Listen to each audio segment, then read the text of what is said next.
These men on dating apps literally have the ability to piss me off before we have even met, before we've even really engaged in any actual conversation off of the app. So I matched with this guy on Hinge and he seemed like a cool guy. You know, we had really good conversation and stuff. So he messaged me today and he said, hey, I'd like to talk to you, via text. So if you're comfortable, look me up. Here's my name, phone number, address, everything. He's like, here's my LinkedIn, all of it. And he's like, look me up. If you're comfortable, text me. So I look him up. Everything that he had said came back as legit. Everything that he had told me when we were talking on the app was legit. So I felt comfortable to text him. So I text him today and I said, hey, this is so-and-so from Hinge. And 5 hours later, I get a response from him and he was like, who is this? And I was just like, really? Like, are you serious? I didn't actually text him back, but that's what I was thinking. Like, are you actually serious? Like, are you talking to that many women that this day you gave me your information and you don't know who this is? My mind is blown. Sounds like she may have matched with a Chad. The fact that he was so confident giving out all his information, like all his socials, his address, and even LinkedIn, is a sign that he may be high value. After they exchanged numbers, she came to the conclusion that because he took 5 hours to respond to her initial text message and forgot who she was, that he must be talking to many women, which may or may not be true. There is a good chance that a man like this would be super busy and on the go, so he easily could have forgotten who he was speaking to, especially if they didn't speak on Hinge for that long prior. She is upset that he took that long to respond because women who are super interested in a guy want them to respond to them in a timely manner. Assuming he is a top guy, then yes, more than likely he has loads of women on the dating apps to choose from, and that maybe she isn't so high up on his list of priorities. She is learning the game the hard way. Y'all, a woman told me this and it changed my life. Let's get into it. She said, Sam, it's not so much about how you look. It's about how you make that man feel. We as a society get so lost in people's appearances. If I'm prettier than her, then why is he with her? He should be with me. Why did he leave me for that girl? Why is he trying to get with her? She's not as pretty as me. He should be trying to get back with me. But you are missing an important component. How did or how do you make that man feel? A lot of women don't know how to talk to their man. He doesn't feel supported. He doesn't feel understood. He doesn't feel heard. He doesn't feel desired. He doesn't feel respected. He doesn't feel appreciated. He doesn't feel like he can communicate with you honestly without you reacting poorly or weaponizing that information against him later. That's what she does. And that's why he's with her. Yeah, it's great to work on your appearance and make sure you're looking good. I love looking good. But it's just as important to work on your character as a person. Are you kind? Do you treat people well? Do you take accountability for your actions? Don't get so lost in your appearance that you forget how to treat people. Remember, your looks will get you in the door, but it won't keep you there. She is 100% correct. Looking good is only half of the equation. A bonus. Most men are more concerned with how a woman treats them than solely her looks alone.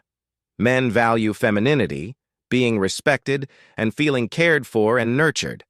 A problem a lot of modern women face is that too many of them lead with their looks like it is the end-all be-all.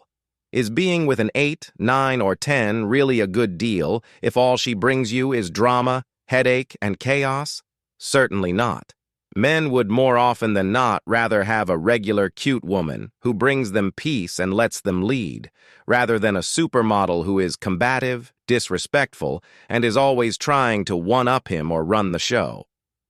Modern women, when dealing with men, should be asking themselves, do I possess the right personality and qualities to be considered for an exclusive, committed relationship? If the answer is no, then they need to do the inner work required to reach this new level. Remember, fellas, pretty women are common and are all over. You need to make how she treats you the #1 priority rather than just looking at a pretty face and nice figure and running with it. Ladies, your man does not want to listen to you talk and talk and talk about your problems unless you are willing to actually listen to his solution for your problems. If you want to just go talk and talk and talk and vent, that's what you have other women for. And you need to go to them. You need to go to your friends instead of going to your man because he does not want to hear about anything if you are not going to listen to him when he tries to solve your problem. Now, on the flip side of this, believe it or not, men are willing to listen to women's stories as long as they are not ones where we are just complaining about something. If we were talking about how we won our day and the cool stories in our day and what we did that we really, really loved, they want to hear all about that. But they do not want to hear about us complaining, and they do not want to hear about the problems that we're not willing to listen to them solve. Men do not want to be the emotional tampon for their woman in a relationship.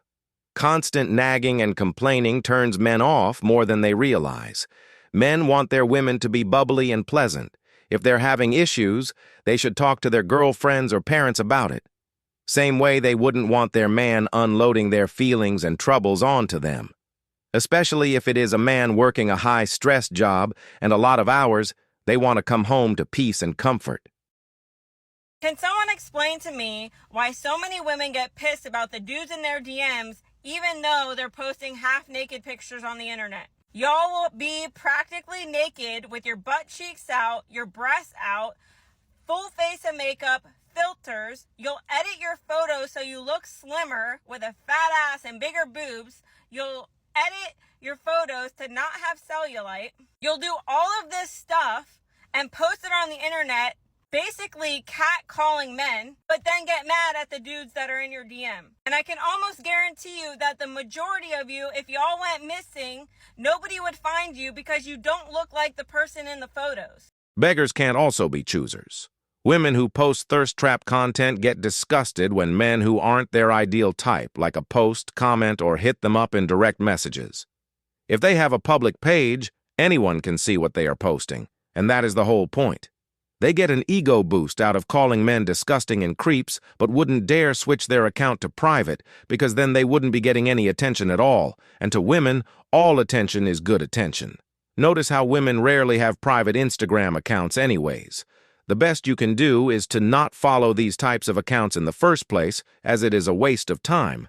And these types of women would never give you to the time of day unless you are balling financially or a straight-up celebrity. You do not have to contribute to their inflated egos.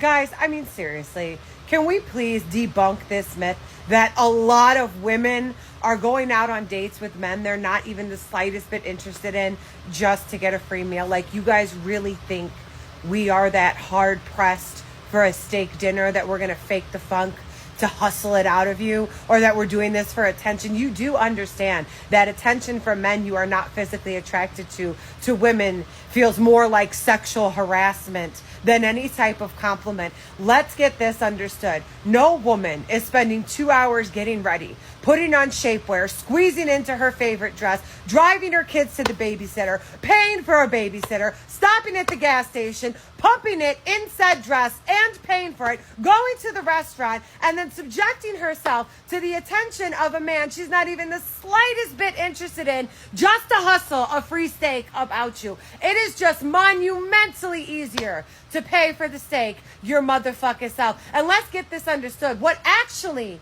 happens is that the woman agrees to a date with the man she is interested in and she is attracted to, but somewhere along the date, you open your mouth and you talk yourself about some motherfucking pussy. Your personality can unseal the deal. That is what actually happens. So if you're not closing on the date, it's probably because you did something wrong. This just simply isn't true. Women go out on dates with men they don't really like all the time for free meals. Who wouldn't want a free meal?